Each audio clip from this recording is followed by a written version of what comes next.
Fairbanks picture in Technicolor, and the story was by Doug himself under the pseudonym of Eldon Thomas. It was perhaps the swashbucklingest of all of Fairbanks' swashbucklers. A gang of pirates have blown up the ship on which Doug was a passenger. Doug, the lone survivor, swears vengeance as the pirates come ashore to bury their captured treasure.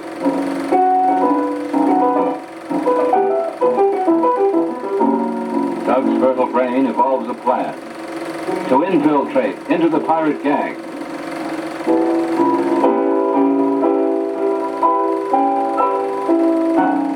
First, he must gain their trust and respect, so he challenges the chief to a duel.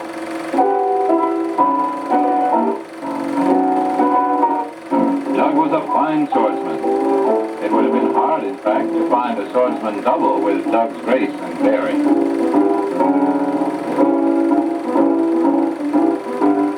Of the many well-known Broadway actors who went to Hollywood in 1915, only Fairbanks and Bill Hart remained to become famous.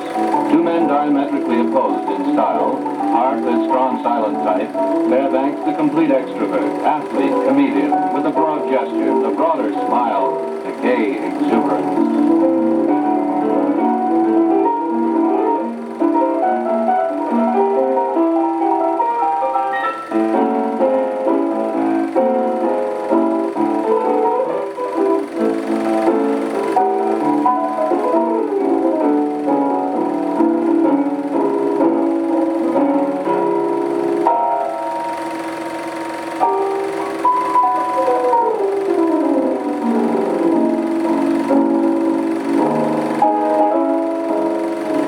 Is accepted by the pirates, and to prove his leadership, he volunteers to capture the next ship single-handed, a Spanish galleon, almost as high as it is long. It was largely due to the top-heaviness of the galleons that Spain in 1588 lost the supremacy of the sea.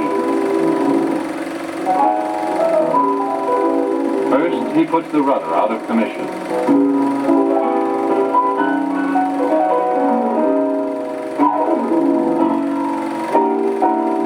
Clambers up the stern.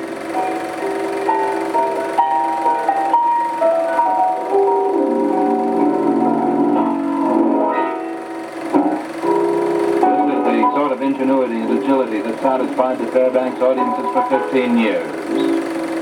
Although 43 when he made this picture, he did most of the stunts himself, all except for slitting the sail, one of the few scenes in which Doug Fairbanks Sr. used a double.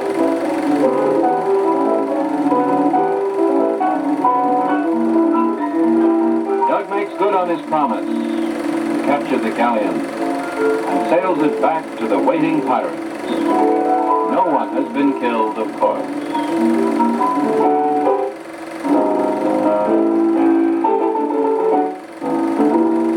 However, among the new captives is a fair young princess played by Billy Dove, one of Hollywood's greatest beauties. Her name was at one time linked romantically with that of Howard Hughes, but she married Robert Keniston, a non-professional, and retired from films to raise a family.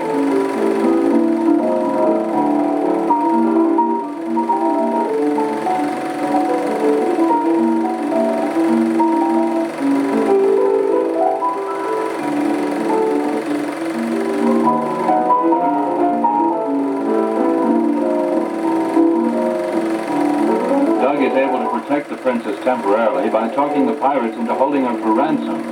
If the ransom doesn't arrive within 24 hours, the men will draw lots for her, and Doug's plan to trap the pirates will fall apart. The ransom hasn't arrived, and the pirates have turned on Doug.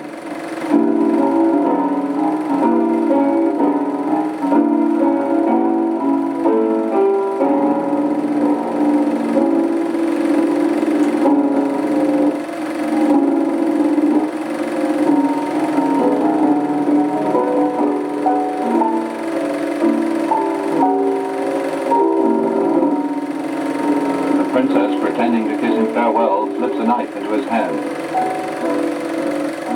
Doug faces death as jauntily as in real life.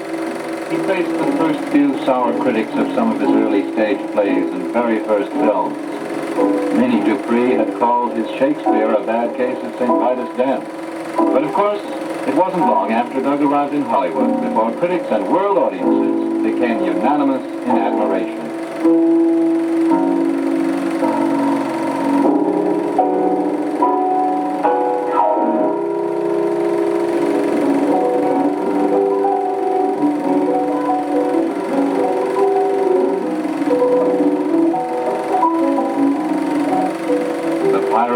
Even the princess now think he's done for, and prepare to get underway.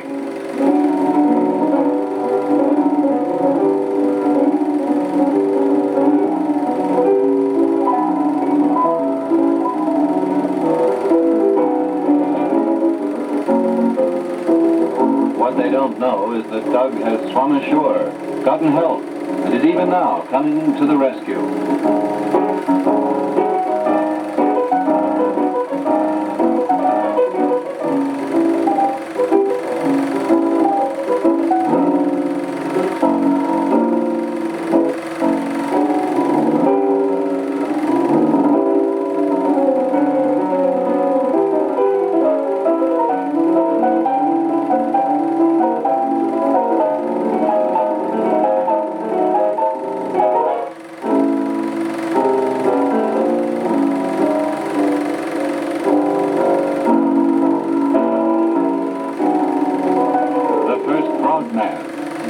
Except, of course, for Mabel Norman's exploits as an Indian maiden in Griffith's 1912 Squaw of Love.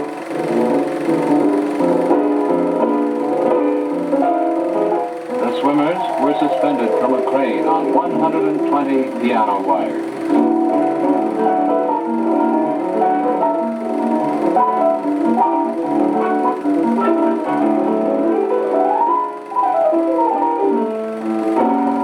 Swashbuckling costume pictures of the mid-20s, the latter half of Doug Fairbanks' career, were a far cry from the light parodies of current events of his early days. As the famous Fairbanks fancier Alistair Cook wrote, those were times ripe for entertainment that denied the complexity of a post-war world.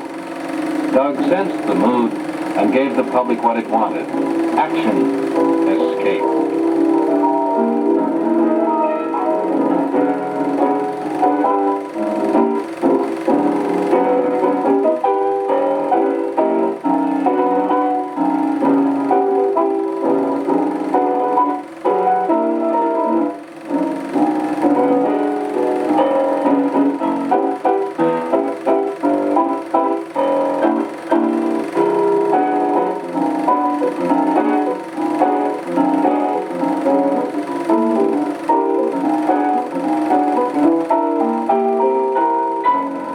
Another one of the shots, like sliding down the sail, which was remembered long after the story was forgotten.